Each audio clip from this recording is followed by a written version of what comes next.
We'll give it another minute for folks in the waiting room to get admitted.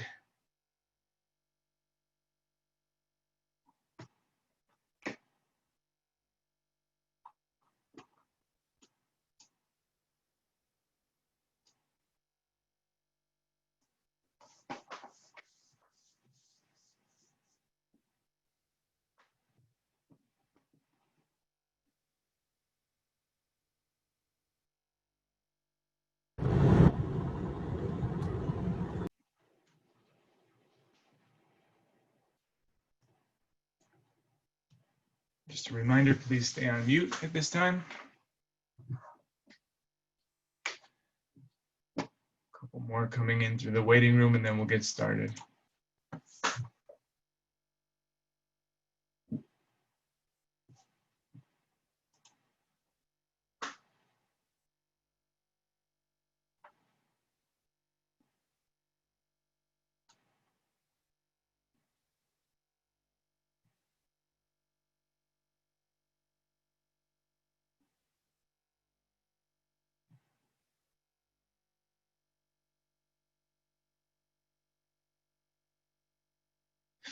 Okay, so it appears that the council members are here and most of the staff who need to be here are on the call. If anyone enters in the waiting room, I will admit them as well. But I do have 7:30, so why don't we go ahead and call this June 3rd special meeting for the City Council to order. With that, if the clerk could please call the roll and council members unmuted at this time. Everybody hear me? Yes. Okay. Cannon. Here. Budmats. Present. O'Brien. Here. Veneziano. Here. Bessesi.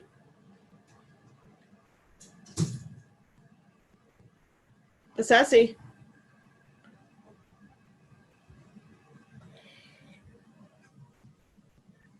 Can't hear you. Diastis. Present. Sonoyka. Here.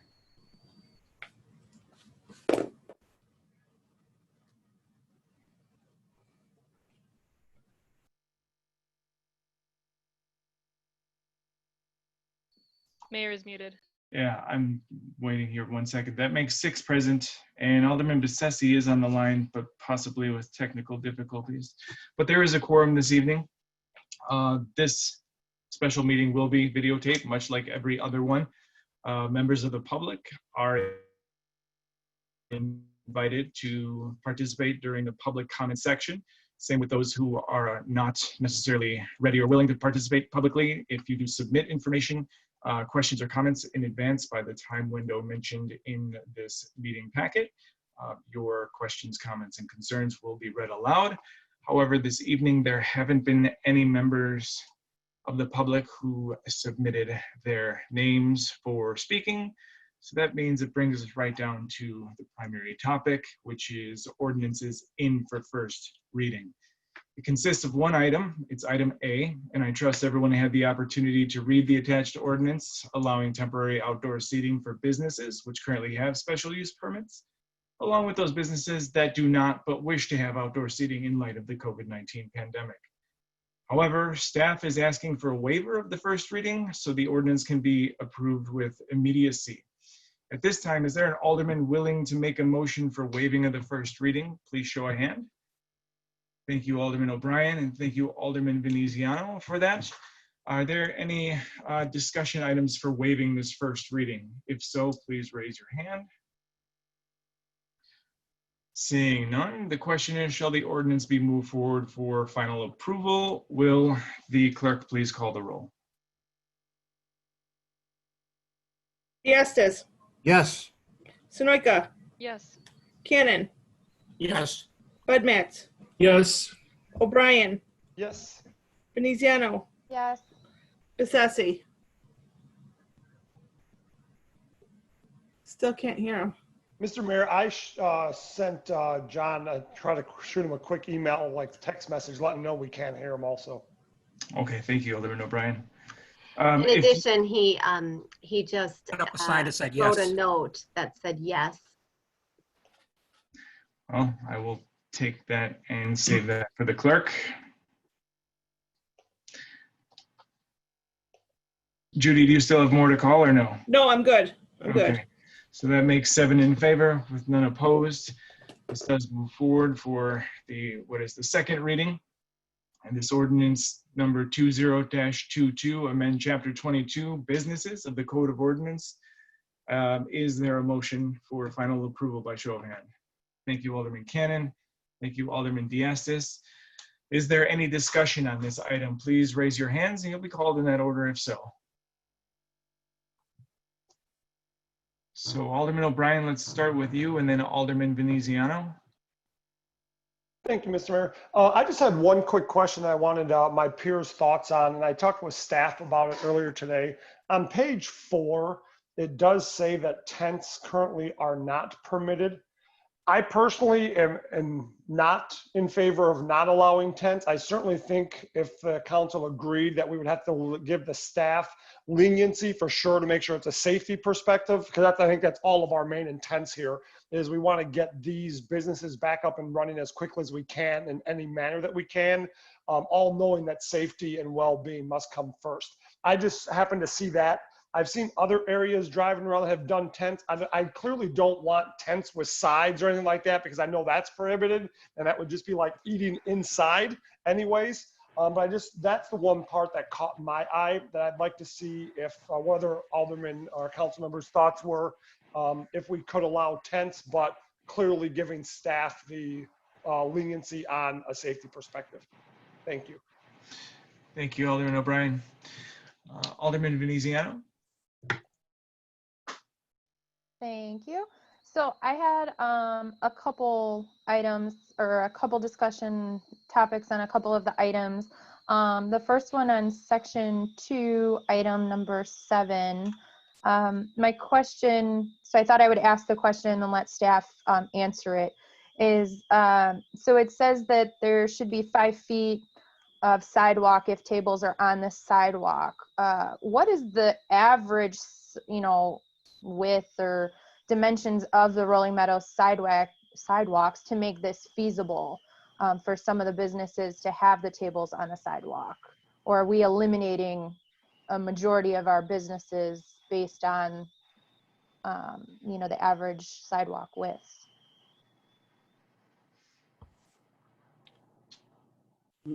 Joellen, your hand is up. You can answer that if you have answers to it. I can answer that question if you'd like me to proceed. Yes, please. So the 5-foot separation is something that comes from the requirements that we already have on the books for the zoning ordinance requirements when outdoor seating is on sidewalks adjoining outdoor dining.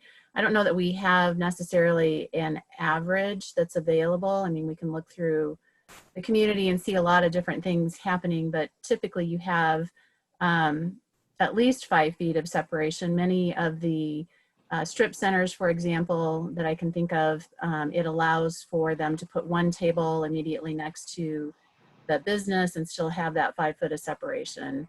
Again, this is when it's adjacent to a drive aisle. So we're trying to create separation between seated patrons and driving traffic. If it's not a drive aisle, then it can go within a distance that's permitted by the Illinois Accessibility Code, which is 36 inches or 3 feet. So a couple of different things coming into play, but we can measure that as we're evaluating it on a case-by-case basis. Okay, thank you. So just to understand is, for the most part, a table would fit on our sidewalks and then still meet this requirement. Yes, in many cases, I can think, for example, Big B's as an example. If you can picture the size of that sidewalk on the side of their building, permits a small table to be pushed up next to the window and still have 5 feet of sidewalk before the drive aisle exists. It wouldn't allow them to put more because that drive aisle exists there, but it does give them some room for tables. Okay, thank you. My second item was on number 8. What is deemed public property with item number 8? Mayor, can I go ahead and answer that question as well? Absolutely, you're still on the Sure. mic. Yep. Okay. I think the this particular ordinance is very closely fashioned to our existing zoning code regulations. We don't have a lot of that in Rolling Meadows, but it's intended in the event that we had any shopping centers that were close to the public sidewalk. Again, we don't have a lot of that in Rolling Meadows, but if it were to occur, these regulations would apply in that instance if somebody wanted to extend the dining out into the public right of way. Can you give me an example, like off the top of your head? An example that I can think of would be something that Fratello's recently has requested to extend. They have an area close to the sidewalk, but it's on their side of the sidewalk that they might want to pave and put some areas into. We had some discussions with them early in the season before COVID happened to discuss that opportunity, and we're going through that process with them and what would be required. Unfortunately, we didn't get very far because of COVID and the expense associated with paving it and doing other things to make it code compliant. But that's an example of where something like that would be located. So to piggyback off of that, for an example, like Grande Jake's, if they own the building, is it not the case that more often than not that these businesses own the parking lots that their buildings are on? Or is that not the case? I'm really unfamiliar with how that works. So Grande Jake's, Red Apple, those are instances where you have a single use tenant building on a property that they own or that they're renting, but they have the whole property. They're not sharing it with someone else. In that instance, I don't think the public property would apply because they have plenty of parking lot that we would prefer that they utilize before they would, we would want to support them going out into the public right of way. That's the situation that we've described more in the second scenario where we talk about going into the parking lot. The first scenarios really talk about strip shopping centers where you have multi-tenant buildings sharing common sidewalks along the frontage and common parking. Those sidewalks in front of that, for example, at Reps in the Jewel Shopping Center, those are the areas that we would look to restrict or limit the location that they could be on that sidewalk so that you can have passage, from the tenants that are on each side of the business, as well as keeping out of the travel lane of traffic. Thank you. You're welcome. My next one is item number 16. It says, I'll let you scroll to it. It says in regards to the furniture, so like tables, chairs, that it's allowed to be up during the permitted time. What is the permitted time? Is that the April 1st through November or the daily hours permitted time? That was a bit confusing to me because I know some of our businesses, for instance, like Reps, they have a designated, outdoor eating area and it's kind of blocked off. That's there, all summer. So how does that work? Again, this is copied from our existing zoning regulations. The intent of the code is that it would be heavy enough to withstand wind pressure, but that things would come in or be grouped together at the end of the day and not just left out to be windblown or stolen or vandalized over the night. Okay, so the intention is that it's the daily permitted time. Correct. The amount of time in the year is also regulated, but that particular provision is the daily provision. Okay, and then my last one is for item number 19. It's scrolling super fast, super slow. So this one, I was just curious why this was in here. I thought this list with the ordinance was pretty extensive, and I thought it covered quite everything on why we needed to have number 19 in here. My fear is that something comes up and that, if it doesn't quite fit in the box, that we can use this line item 19 as, well, we're going to throw it in this hat and kind of cause some problems for our businesses. So my question is what's the intention of number 19? Again, number 19 is something that is also in our zoning code as we regulate outdoor dining currently. The intent is we can't think of every possible situation that could come up. And when we get these applications in a non-COVID situation, we're passing them around to various staff members, including the police department and others, who will take a look at it from their own individual perspectives. And hopefully it fits into one of the boxes that we've designated. But if it doesn't, this gives the city manager the authority to create that additional requirement if a department head member or other staff person has identified a legitimate reason to provide that additional regulation. Thank you. That's all the questions I have at this time. Thank you, Alderman Veneziano. Excuse me. Thank you, Joellen. Are there any other questions or comments? Alderman Budmats, I see your hands up. Floor is yours. Thank you, Mr. Mayor.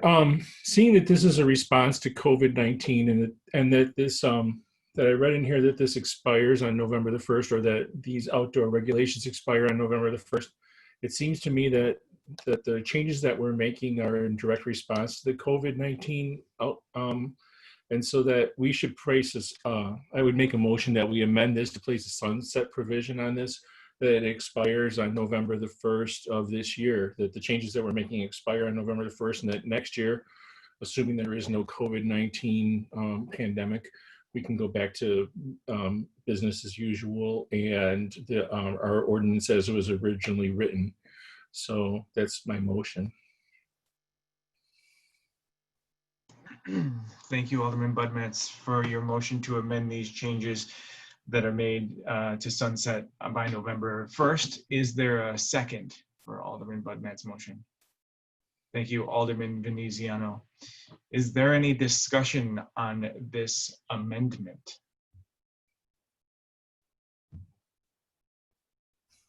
Seeing Alderman Sonoyka, your hands up for this amendment discussion. Floor is yours. Thanks. I just wanted to clarify that this does currently say November 1st, or it doesn't? It does currently say November 1st. Line item 15. Scrolling is slow, but. So then I guess I would want some clarification on the sunset provision. Is that to state that this would come before us again? It wouldn't just fall off the face of the earth and then we wouldn't discuss it anymore? Is that the distinction between the sunset versus how it's currently written? Alderman Budmats, would you care to clarify what your intentions are? Sure. I guess the point is that outdoor seating is not allowed after November the 1st in Rolling Meadows. But I'm saying that the changes that we're making are temporary in nature. So if it were necessary for us to make those changes again next calendar or next outdoor eating season, if you will, or then we could do that again. But seeing that these changes are really COVID-19 emergency based, it seems to me that when this season is over, outdoor eating season is over, we should go back to the way it used to be. So that's why I'm saying we could have a sunset provision that expires when our outdoor eating season expires this year. Okay. Clear? I think so. Then yeah, I have no issue with this. Attorney Wolf, your hand is up. Yes, you know, as of now, see, what we're doing here is creating a provision in the city's code of ordinances. So I think what Alderman Budmats is requiring is that this sunsets so that code provisions are not applicable automatically in April of 2021, which if they stayed on the books, they would be applicable.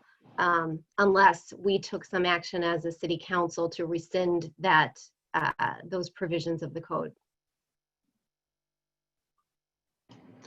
Thank you, Attorney Wolf. Any further questions on this motion to amend these changes, which were made to sunset after this November 1st date is reached? If there aren't any questions or comments, will the clerk please call the roll? Sonoyka, Yes. Kinnon, Yes. Budmats, Yes. O'Brien, Yes. Veneziano, Yes. Bessesi. Does that count? shows his Diastis. hand raised in favor, so yeah. Yes. Okay. Okay, I'm done. Okay, that makes 7 in favor and none opposed. Alderman Bessetti, if you could, if we're losing the audio on you, please use the chat icon so I can have what you mentioned in writing for legacy. All right, circling back now to this original discussion here. Alderman Diastis, your hand is up. Yes, thank you. I would firstly agree with Alderman O'Brien. I think we should remove the tent restriction. I think that the businesses should be able to do that. Many others are. The second thing I have is item number 16, and I would like a little bit more clarification on that. It says the furniture, tables and chairs need to be removed at the end of the permitted time and not stored outside. Does that mean I'm opposed to having to make the restaurateurs remove all the furniture every night and bring it in the restaurant and find a place to store it and then bring it back out the next day. It's very labor intensive. So I'm opposed to that, and I would strike that. I'd make a motion to, well, I'd like to find out what the intent is on number 16 before I make a motion. Does staff have some feedback as to what that entails about removal of tables and chairs? Joellen, go ahead. Again, I think looking at why it's there in the current zoning ordinance, it's there right now primarily to regulate the sidewalk area immediately adjoining when somebody just wants to put it out without going through the special use process. So if somebody goes through the special use and has outdoor dining that's enclosed in a fence and we do an ordinance that's looked at by the council, those restrictions don't typically apply. So I think the intent would be to, we already have a provision that makes sure that it's heavy enough that it's not going to be a windblown hazard. The intent is to remove the barriers for pedestrians during the day and make sure it's not vandalized or used, you know, as a weapon to crash in windows or anything like that. I think that that's the intent. But if there's a desire to remove that as it's overly burdensome because we're trying to now encourage people to go beyond just the small area right outside their establishments and into a broader area, we could talk about doing that, but maybe asking them to pull them together or just leave them. I really don't have an objection to it, but I do believe the intent was to secure them from vandalism and other potential issues. And that's what we've done when it's been limited to the 12 tables or less. Okay, so could we do this then? Because I don't necessarily disagree with what you said, but could we put the burden, if you call it a burden, on the shop owner just to send an email to you or to Barry saying they understand and they'd like to leave the furniture out overnight, and they would take whatever responsibility if somebody steals it. That's you know, but they could bring it in if they want and take it out every day, but they just need to notify the city if their intent is to leave it out overnight. Would that be acceptable? We certainly could include that question on the application so that we know what an individual's intent was. I guess I would ask Attorney Wolf whether the indemnification agreement that we have prepared would cover any liability issues that might come up if something bad were to happen. I don't know, Melissa, can you respond to that? Part of the requirement for this process is that the city be held harmless for anything related to the outdoor seating. So I believe that the city would be protected in that vein. I also think that there's a question with respect to how to read this. being the permitted time period, whether that be the date or whether that be as Alderman Veneziano said, the day, 6 a.m. to 10 p.m. Is it hours or is it date? And if we have some information that it's practically applied for the time period being April 1 to November 1, there may be no need to change this or the practice that's been implemented by the city. So Joellen, do you have any practical knowledge, or maybe the city manager has some knowledge? Yeah. Actually, I was going back to look at the specific language in a little bit larger format. If I could have a second, please, to take a look at it.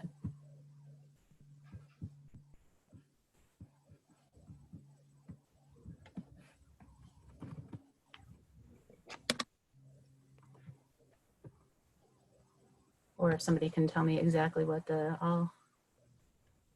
end of the permitted time period. Sorry,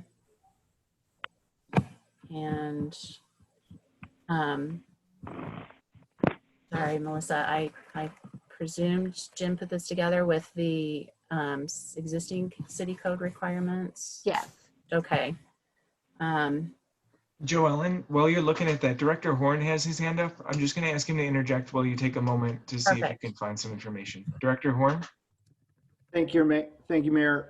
I think the only thing I was going to suggest is it's fairly obvious to staff what the council wants on this item. It's not, I don't think it's the intent to have the restaurateurs pick up all their tables and chairs and bring them in every night. We can simply add the requirement or work with the city attorney to make a minor change to this regulation that the furniture be secured, and we can figure out some language that means something like group together, kind of put away for the night, if you will. But I am aware that most of the restaurants that have had outdoor seating over the previous years have kept their furniture outside overnight. So just in the interest of your time and council, I think it's clear to staff what city council is after on this item. And so we can interpret this restriction here to be the duration of time from April 1 to November 1, and then staff can make sure that they have the appropriate regulations for security and safety of tables and chairs outside. I agree. Okay, and then I'm going to allow Manager Krumstock, whose hand is up, to join in the conversation here. So obviously what was mentioned before, it is for safety and security. Obviously, if you look at Bulldogs, every night they do stack them up and they put them up, but they are secured. Most places do put them into either a locked system or something, because the worst thing that would be able to do is vandalism, specifically with a chair, not with a table. They're a little heavier, but it's part of our current code that we have, but we do look at each of the locations, and if you want that additional wording, as long as they're safe and secure so they can't be used to vandalize the shopping center, windows, utilized for something else. We used to have one location that used to use a lot of plastic chairs, and then when the weather would change, they would start blowing away, and we would find them on a certain street and then make it down to either Algonquin or Gulf Road, depending on where the wind was blowing. But that's why that's in there. But again, we understand what the council is trying to say. We would put the hold harmless additional liability, but we would also stress that they really need to be secured. And most of them, you know, you can get a chain lock or any kind of lock to put that do, or like Bulldog does most nights, is they stack them back up and then lock them all back up. So we understand what you're saying. It's just the flexibility, how we get to that with the sign off, plus how they secure those items so they are secured and cannot be used in any other way. Thank you, Manager Comstock. Alderman Diastis, does this satisfy? Yeah, that's fine. I'm fine with that. So long as, like I said, so long as we're not making the restaurateurs do a lot more work. If they stack it up and lock it, that's fine. I mean, they should be doing that anyhow. That's pretty standard. My last question was on page 4. Item 2, it says the remainder of the area shall be surrounded with Jersey barriers. I'm sorry, I don't know what a Jersey barrier is. Can someone tell me what a Jersey barrier is? Director Horn, I see the smirk. Floor is yours. Oh, no, it's not a smirk. It's, I wish they had a different name. So they're basically, they're made of either plastic or concrete.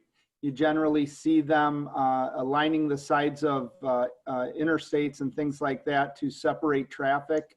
A lot of time nowadays they use plastic ones and fill them with water so they can't be moved. But basically it's just a vehicular deterrent that can be put in a traffic area like a parking lot or a drive aisle in a parking area. And do you have any idea, are these purchased or rented, and what the cost for something like this would be? I quite honestly, I don't have the rental costs. I know I would expect most people who have the need for those would rent them.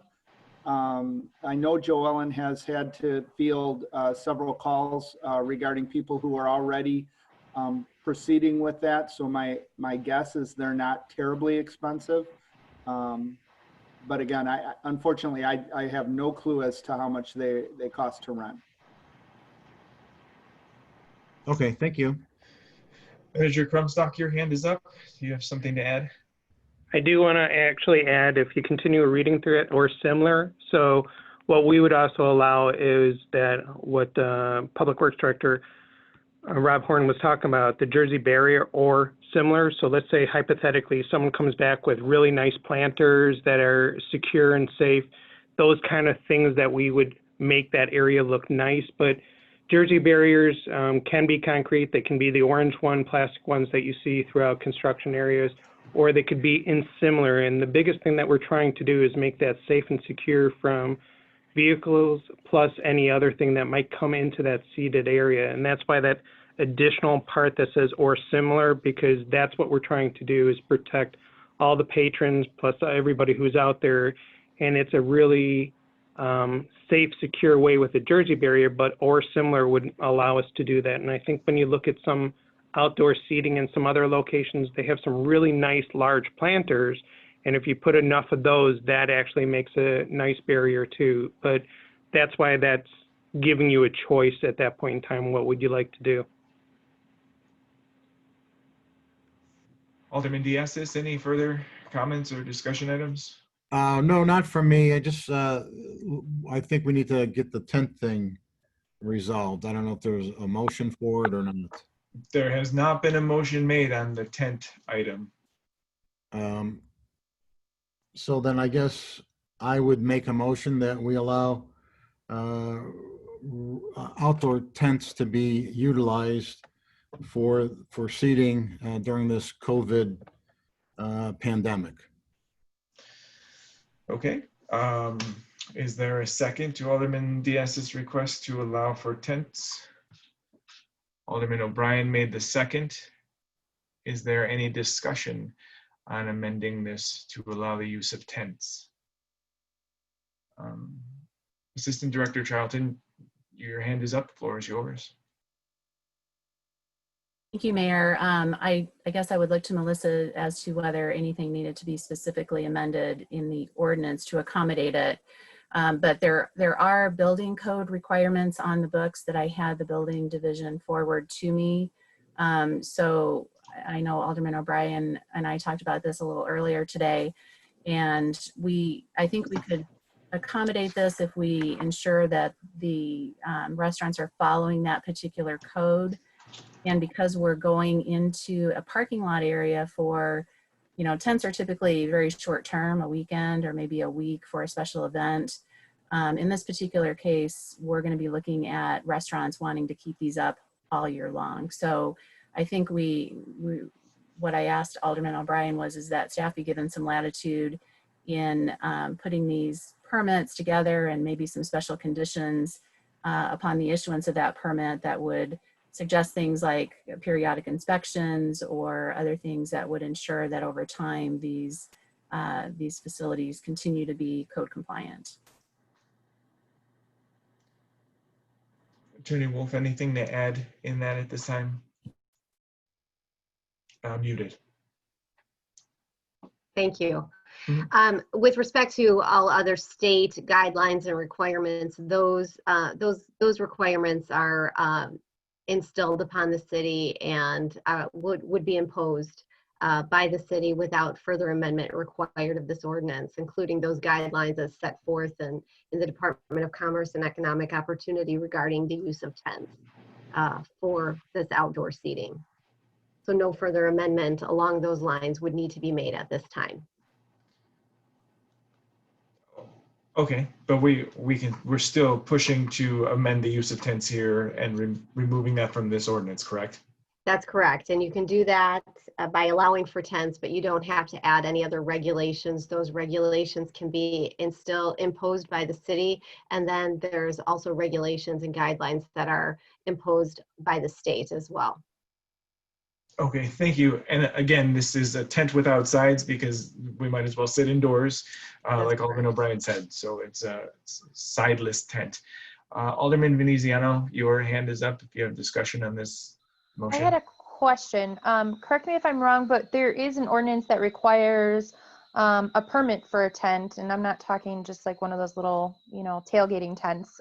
So obviously these would be the tents that the restaurants would be putting up. So if a restaurant wanted to put up one of these tents, they would have to file for the permit for outdoor seating and the permit for the tent. I just want to clarify that, correct? Yes, and that's what Assistant Director Joellen Charlton was saying, that we should allow staff some leniency when going through that process with the applicant. Is that correct, Assistant Director? Yes, Mayor, that's correct. Okay. Does that help, Alderman Veneziano? Yes, the only thing I would ask is that if a restaurant applies for both at the same time, is that we expedite both, kind of at the same time. So that if they're putting in tables, that they can kind of put their tent up at the same time with their tables and their structures. It's not that they're having to change their layout multiple times because they're waiting for their permit for their tent, is all I would ask. And quick question to staff, Joellen, does that seem like it's a pretty realistic thing to spot or identify if an applicant was looking to move We always tables and try chairs to outside? expedite everything that we can with regard to this.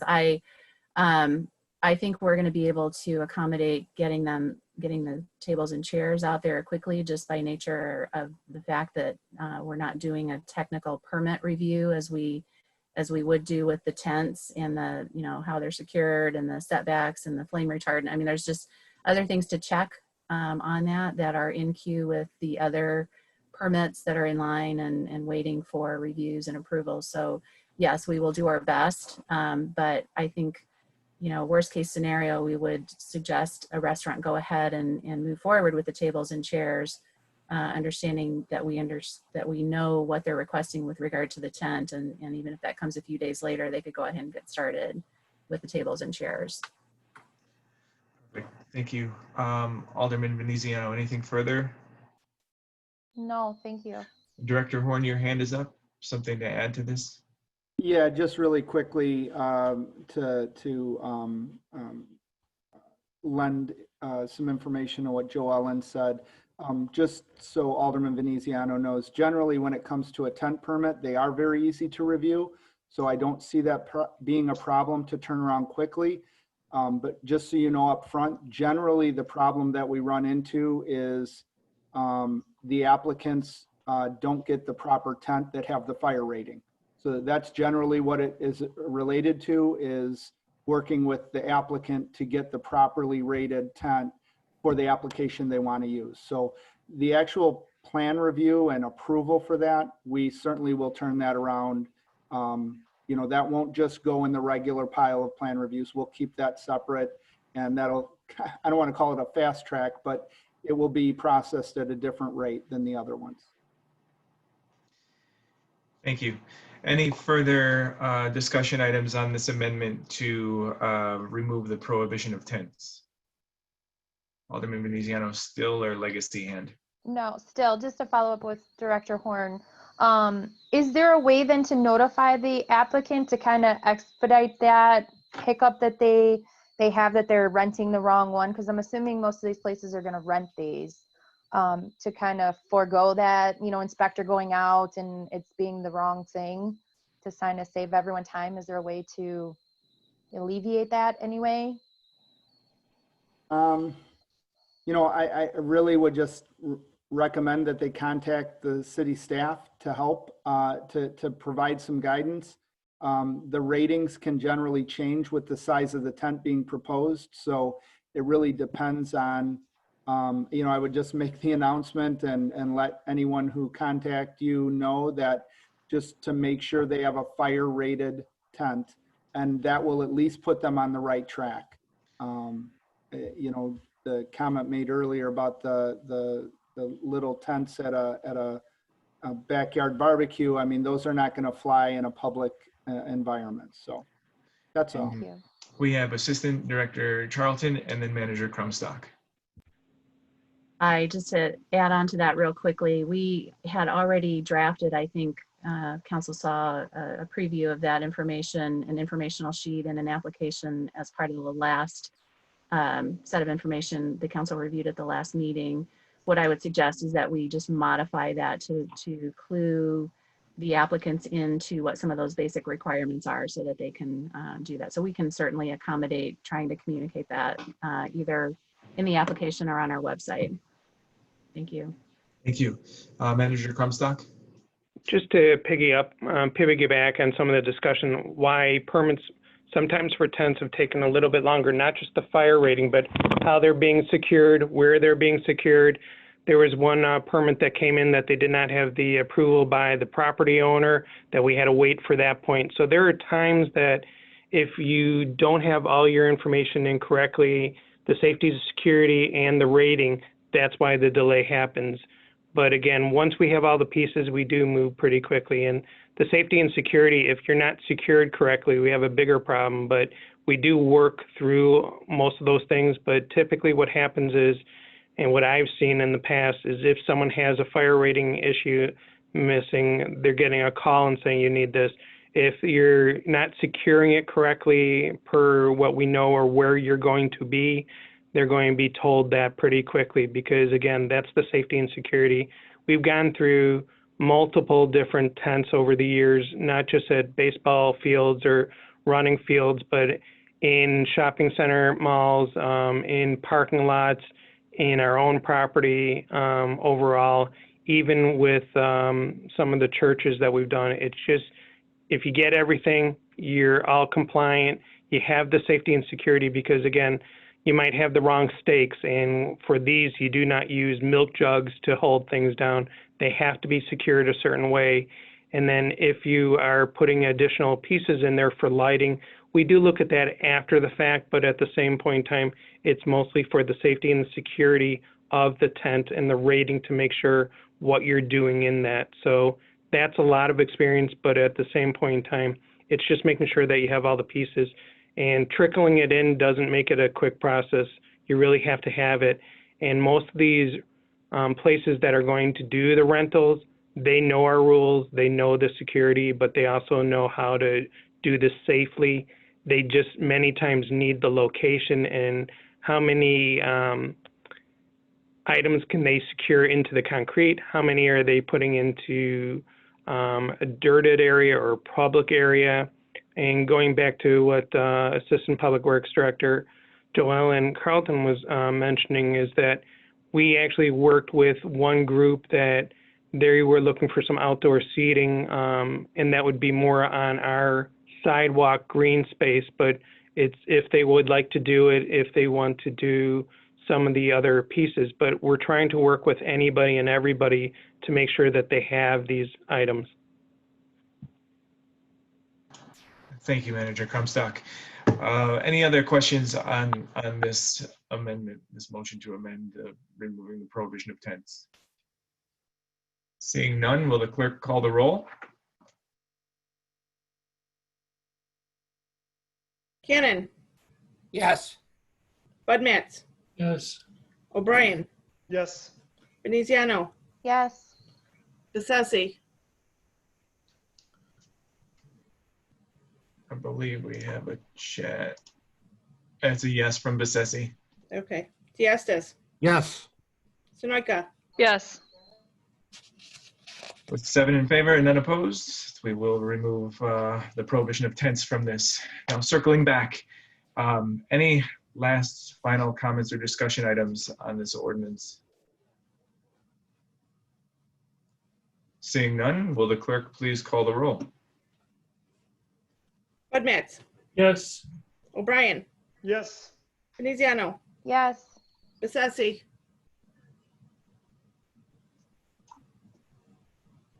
That's another yes. okay. Diastis, Yes. Sunoika, Yes. Cannon, Yes. With 7 in favor, this ordinance is adopted. Is there a motion to adjourn? By show of hand. Thank you, Alderman Diastis. Thank you, Alderman Veneziano. Please unmute. All those in favor say aye. Aye. Aye. Aye. Those opposed? Thank you all for your time this evening. The meeting is adjourned.